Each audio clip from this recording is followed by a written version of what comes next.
ఎన్టీఆర్ కొరటాల శివ కాంబోలో వచ్చిన దేవర part 1 first show talk బాగా లేకపోయినా తారక్ స్టామినాతో ఎలాగోలా సినిమాను లాక్కొచ్చేశాడు. ప్రాఫిట్స్ అండ్ లాస్ విషయాలను పక్కన పెడితే ఎన్టీఆర్ దేవర ఫ్యాన్స్ కి మంచి జోష్ ఇచ్చింది. RRR లో ఎన్టీఆర్ నటించినా కూడా సోలోగా వచ్చి చాలా రోజులవుతున్న కారణంగా ఫ్యాన్స్ అయితే దేవర అనుకున్నంత రేంజ్ కాకపోయినా ఆడియన్స్ ని అలరించింది. ఈ సినిమా పార్ట్ 2 కూడా ఉందని తెలిసిందే. సినిమా సూపర్ హిట్ అయితే పార్ట్ 2 ఎప్పుడా అన్న ఎక్సైట్మెంట్ ఉండేది. కానీ దేవర 1 ఫైనల్ గా యావరేజ్ సినిమాగా నిలవడంతో పార్ట్ 2 మీద అంత గురిలేదు.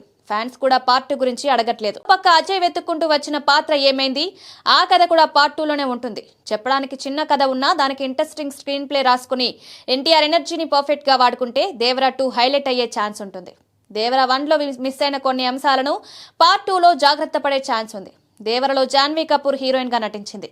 ఆమె పాత్ర కేవలం గ్లామర్ కోసమే అన్నట్టుంది. రిలీజ్ ముందు జాన్వీ కపూర్ 2 పేజీల డైలాగ్ అంటూ ఊరించి సినిమాలో అది మిస్ అయ్యేసరికి ఫ్యాన్స్ హట్ అయ్యారు. దేవర 2 లో ఎన్టీఆర్ తో పాటు జాన్వీ కపూర్ పాత్ర మీద ఎక్కువ ఫోకస్ చేయాలి. దేవర 1 కి అనిరుద్ధ్ మ్యూజిక్ బాగా వర్కౌట్ అయింది. సినిమా ఈ రేంజ్ సక్సెస్ కు కారణం తెర మీద తారక్, తెర వెనుక అనిరుద్ధ్ మ్యూజిక్ అన్నట్టు చేశాడు. దేవర 2 మీద అతను కూడా హార్డ్ వర్క్ చేయాల్సి ఉంటుంది. నెక్స్ట్ ప్రశాంత్ నీల్ తో సినిమా సెట్స్ మీదకు వెళ్తుంది. ఆ రెండింటితో పాటు దేవర కూడా చేయాల్సి ఉంటుంది. దేవర 2 కొంత భాగం రష్ ఉంది. సో సినిమా పార్ట్ 1 కి పట్టిన టైం పట్టకపోవచ్చు, కానీ ఎన్టీఆర్ ఆ సినిమాకు డేట్స్ ఇవ్వాల్సి ఉంది.